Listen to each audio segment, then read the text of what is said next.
Now, this is the last question. Actually, there are two questions, but they belong together.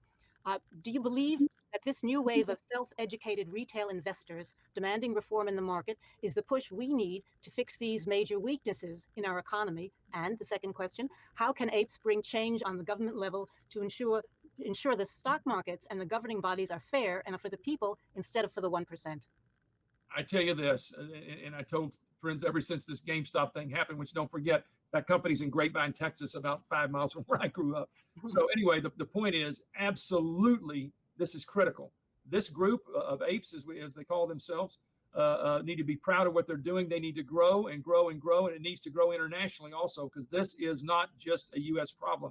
This is a worldwide problem. As I said last time, from trusted resources I know, this is a $250 trillion approximately problem and growing worldwide. What is it in the United States? I hear all kinds of numbers, but at least 100 trillion. Now, that counts stocks, bonds, credit default swaps, derivatives, T-bills, for God's sake, that are being counterfeited. This all stems from electronically selling something you don't deliver. So what can you do? You can continue to grow. You can continue to speak out. You can continue to try to co-invest with each other in some legal way to where you can become a bigger bully than they are, for God's sake. Pick out the companies that you think are meritorious and go stand up for them. Okay, that's number one. So nobody has ever thought about doing that like you've done. So hoo-ah, as they say, to you men and women who are doing that. Number two, write your congressmen, write your senators, send letters to the SEC, get on the internet, educate people, demand transparency, demand change. It is in its very base level, financial reform. It talks about me being, a legal advocate for financial reform. That's a nice way to say I'm sick of this crap and I'm going to stop it. Okay. So the bottom line is that you can be a big part of this. Frankly, what you're doing is mission critical to the cause. Keep it up. Do everything you can, every form of communication, every form of demand, every form that you can legally do it. Challenge the companies that aren't doing something to protect your interest. They owe you duties. They need to be doing something. So at the end of the day, you got to work against the companies that aren't doing anything. You got to work against the regulators who aren't doing anything and demand change. And until that gets to the point to where the people have rebelled long and hard enough, it's not going to change. Frankly, what we're doing is good. It exposes it.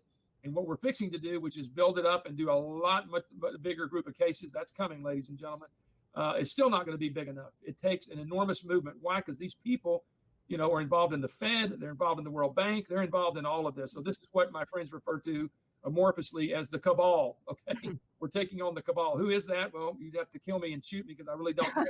I know that there are I know who some of them are, I think, but I couldn't prove that in a court of law. I know it exists. It is a group of super elites and super wealthy people that control a lot of the world's economy. I don't know how big they are, who they are necessarily, but I know that they're involved in this, and we need to stop it. We need to demand fairness, honesty, integrity, and justice. This is the land of the free, the home of the brave, justice for all. Never forget that, okay? And I can assure you, this Texas gentleman will not ever forget it. Thinking there's a new sheriff in town. You've got to be very careful shorting these stocks if you think they're going to zero. This Reddit crowd organization, the whole move to find these very, very short positions and then use this organized methodology. It's almost like this. We tried to do this years ago with institutional trading, and it didn't work. These guys are doing it on the internet, on social media, and it's working, and it's incredible. It gives a chance for new life. I see no problem with AMC raising capital here because now they can basically take their IP, which is their brand, and try and pivot. Whatever's left in moviegoing, I have no idea, but you can take a brand and you can take $200 million and you can fix it. And so if you're short this stock, you're really hurting. Jim, well, the first thing you have to do, and I've done this, I've joined the Reddit crowd, I ride with the herd, I have a Robinhood account, I'm all over this. I am looking at a plethora of communications, synchronized communications on this situation, unbelievably organized in a way I've never seen done before. So I'm watching, and I tell my own guys, do not short anything right now, because if you don't know where the herd's going next, you're behind the 8 ball. So they're changing the behavior of the institutional investor, and the companies are taking advantage of it. I see nothing wrong with this. This is the new world. And if you don't get on board, you're going to get caught in a wicked short squeeze. There must be hundreds of millions of dollars being lost right now by all of those hedge fund guys, whoever they were, that said AMC is going to zero as a result of the pandemic changing people's streaming behaviors and how they watch their content. Wrong. No, that's not what's happening here. This company has breathed new life into it by getting cash, taking advantage of a ridiculously priced stock.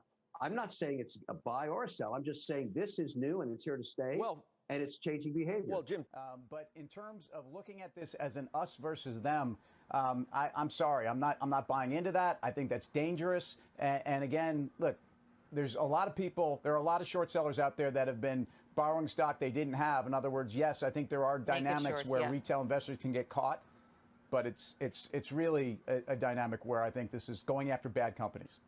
That's my first takeaway. My second takeaway is either the SEC is looking the other way, or they simply don't have the staff to handle this. I guess it depends on the case. I do believe there's a lot of people at the SEC that do work hard to try to stop this.